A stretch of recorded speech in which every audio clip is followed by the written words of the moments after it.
Hello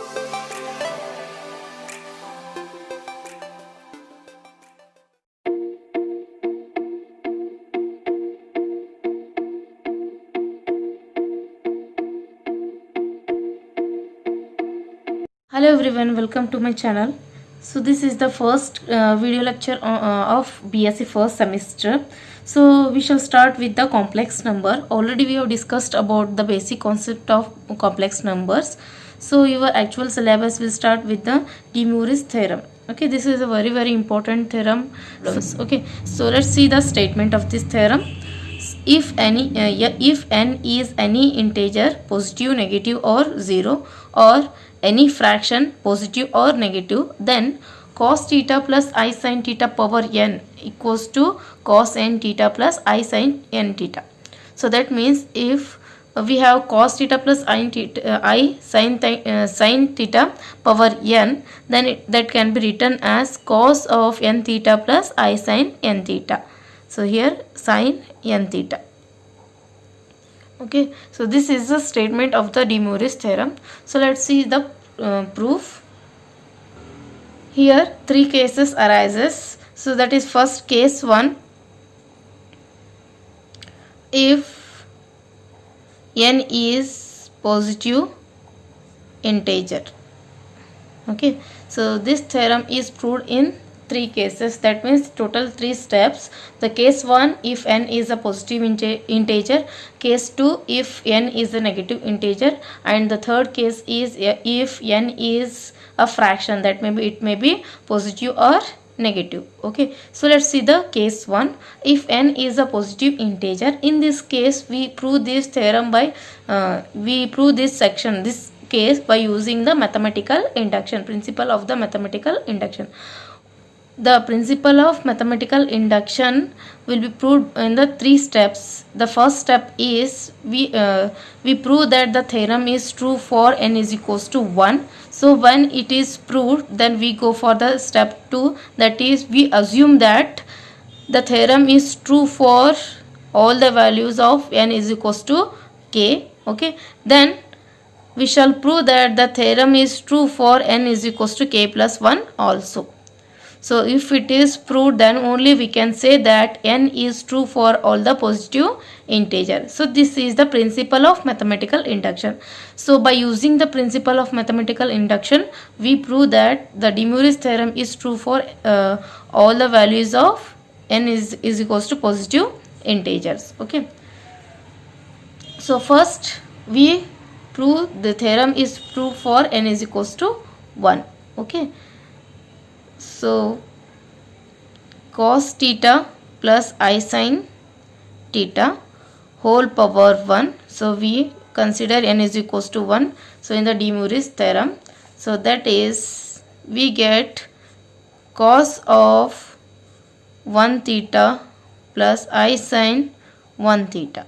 So cos of 1 theta can be written simply cos theta plus I sin into sin of 1 into theta is equals to, we get simply theta. So here cos theta plus sin power 1 theta, anything power 1 is equals to, we get that term only, that is cos theta plus I sin n theta. So both the LHS and RHS are same, therefore we can say that the theorem is true for n is equals to 1. So next we move to the second step, that is we assume that theorem is true for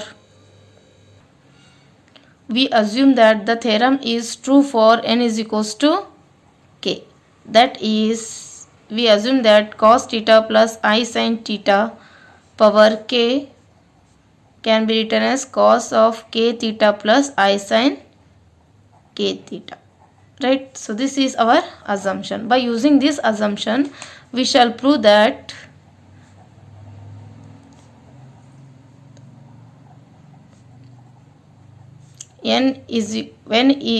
theorem is true for n is equals to k plus 1 also. Okay, consider cos theta plus I sin theta whole power k plus 1 is equals to, so it can be written as cos theta plus I sin theta power k into cos theta plus I sin theta. So simplifying, so power 1. So simplifying this one, we get power cos theta plus I sin theta power k plus 1. So that means, so here power k plus 1 can be written as cos theta plus I sin theta power k into cos theta plus I sin theta power 1. Okay. So further simplifying this one, we get, so this is our assumption that cos theta plus I sin theta can be written as cos k theta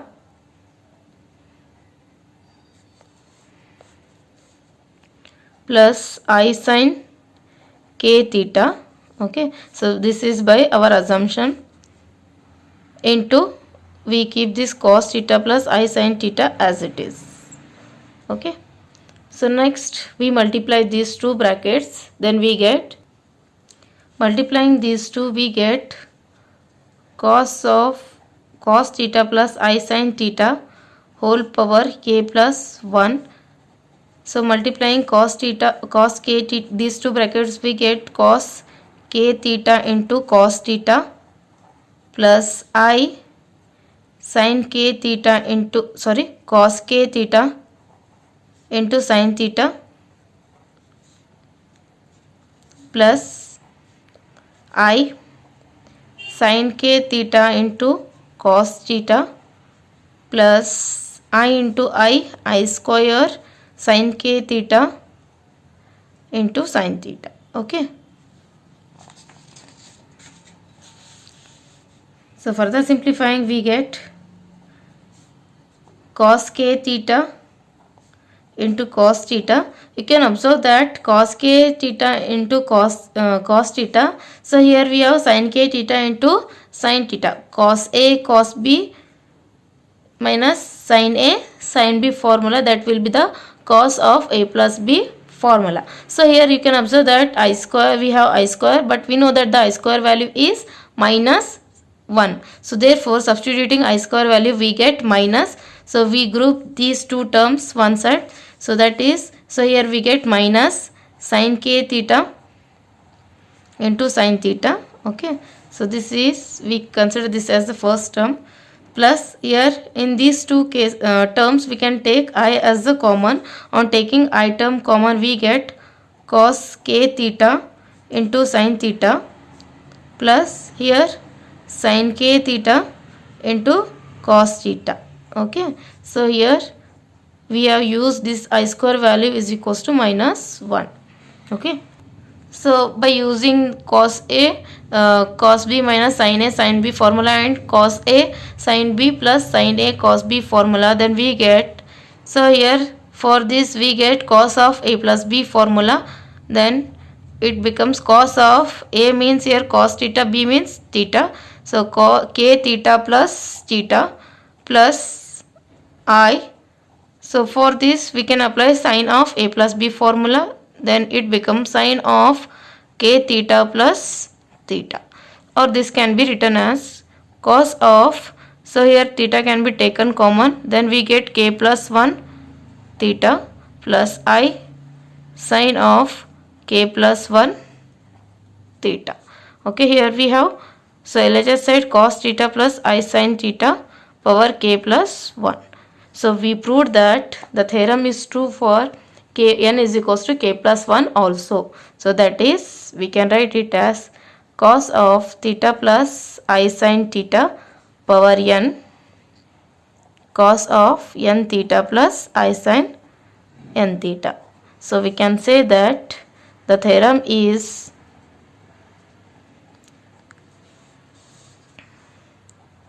true for all positive integers. Okay, so that means the first case is proved. So that next, the second case, case 2, when n is any negative integer. Okay, let n is equals to minus m. So n is a negative integer. Okay, so but where m is any positive integer. Okay, so we are considering n is equals to negative integer. Okay, negative of m, but this m is positive. Okay, then applying, so sorry, this cos theta plus I sin theta, n can be written as cos of theta plus I sin theta minus m, because n value is negative here. So therefore it can be written as minus 1. On taking to the denominator, we get cos of theta plus I sin theta power m. So we know that this m is a positive, therefore this can be written as 1 divided by cos of m theta plus I sin m theta. Okay, so next step, this cos theta plus I sin theta power n. So here multiplying and dividing this term with the cos m theta minus I sin m theta, we get, so 1 divided by cos m theta minus plus I sin m theta. We consider conjugate of this one and we multiply with the conjugate of this one. We multiply and divide. That means we convert this term into a plus ib form. So that is, we get cos of m theta minus I sin m theta divided by cos m theta minus I sin m theta. Okay, so then we get, the numerator becomes cos m theta minus I sin m theta, but denominator becomes bracket a plus b bracket a minus b formula. That is, we get cos a square plus a square minus b square. So that is, we get cos square m theta minus I square sin square m theta, but we know that the I square value is equals to minus 1. Minus into minus becomes plus, therefore it becomes cos of m theta minus I sin m theta. Denominator we get cos square m theta plus plus sin square m theta, but we know that the cos square theta plus sin square theta value is equals to 1, therefore it becomes cos m theta minus I sin m theta. So, okay, so this is because sin square theta plus cos square theta value is equals to always 1 by using this one. Or we can write this one as cos of, we can write this as minus m theta plus I sin of minus m theta. So already we have discussed about this one, that is always cos of minus theta is equals to plus cos theta, but sin of minus theta is equals to minus sin theta. Therefore this can be written as cos of minus m theta plus I sin of minus m theta. Simplifying this one, we get cos of m theta minus I sin of m theta. Okay, so then this can be written as cos of minus m theta plus I sin of minus m theta, but in the starting only we have taken n is equals to minus m. So substituting that n value, we get cos theta plus I sin theta power n. So minus m means starting we have considered that n is equals to minus m. So we substitute that value. So it can be written as cos of n theta plus I sin n theta. So that means this theorem is true for all the values of all the negative integers. Okay, so this implies that theorem is true for n is equals to negative integers also. Okay, so next the case 3 is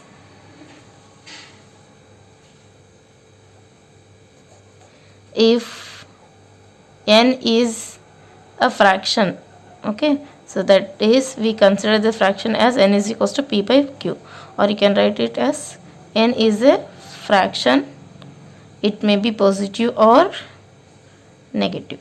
Okay, so we consider, let n is equals to P by Q be any fraction,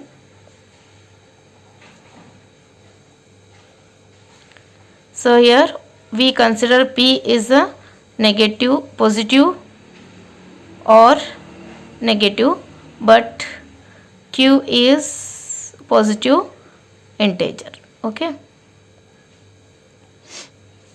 so let n is equals to P by Q be any fraction. Okay, here it may be this whole fraction, this P by Q may be positive or negative, but here we consider P value, it may be positive or negative, but Q as a positive integer. Okay, now the this cos theta plus I sin theta, we can write it as cos of Q into theta by Q plus I sin of Q into theta by Q, right? So on cancelling, simplifying, we get Q get cancels. Here also Q get cancelled. Finally we get cos theta plus I sin theta. So now by using case 1, okay, since here Q is a positive integer, we can use the case 1. Okay, by using case 1, we get this Q can be written as, so assume that this Q is a n, then it can be written as theta by Q plus I sin theta by Q. It can be written as power Q. Okay, so simplifying this one, we get theta by Q into Q, so I sin theta by Q into Q. Okay, so this is by using case 1. Okay, so further simplifying, raising both sides by power 1 by Q, we get, so this is power Q. Okay, so we get cos theta plus I sin theta power 1 by Q. So here Q get cancels, we get cos theta by Q plus I sin theta by Q. Okay, now again by raising power by P, we get cos theta plus I sin theta power P by Q is equals to cos of theta by Q plus I sin theta by Q power P. So here we can observe that P is any positive or negative integer. Okay, if it is positive, we use the case 1. If it is negative, we use the case 2. So that means by using case 1 or case 2, this can be written as cos of P into theta by Q plus I sin P into theta by Q, or simply it is, so this is by either case 1 or case 2. So why it is either case 1 or case 2 means, if it is P is positive, then we use the case 1 for positive integers. So if P is negative, then we use the case 2, that is n is true for the negative integers also. Okay, so then this can be written as cos of P by Q into theta plus I sin P by Q into theta, or this can be written as, since we are starting, we have taken n is equals to P by Q. So now substituting this P by Q is equals to n, we get cos theta plus I sin theta power n is equals to cos of n theta plus I sin n theta. So that means we can say that this theorem is true for all the fractions. It may be positive or negative. Hence the theorem proved for all the values of fractions. It may be positive or negative. Okay. Hence the De Moivre's theorem is proved for all the n values. That means n is a positive, either positive or negative integer, or it may be a fraction. Okay, this is all about the proof of the De Moivre's theorem. Okay, here we have some important results on the De Moivre's theorem. Okay, the first one is cos theta minus I sin theta power n. So this can be written as by using De Moivre's theorem. Okay, so this can be written as cos of minus theta plus I sin of minus theta whole power n. Now by using De Moivre's theorem, it can be written as cos of minus n theta plus I sin of minus n theta equals to, so again cos of minus theta can be written as cos theta, that is cos n theta minus I sin n theta.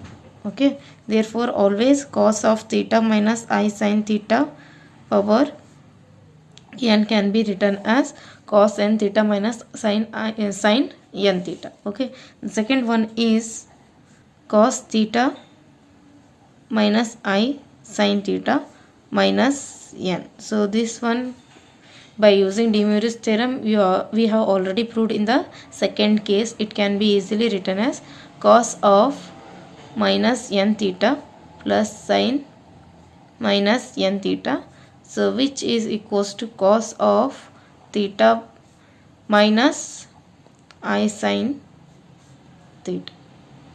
Sorry, this is cos of n theta I sin n theta.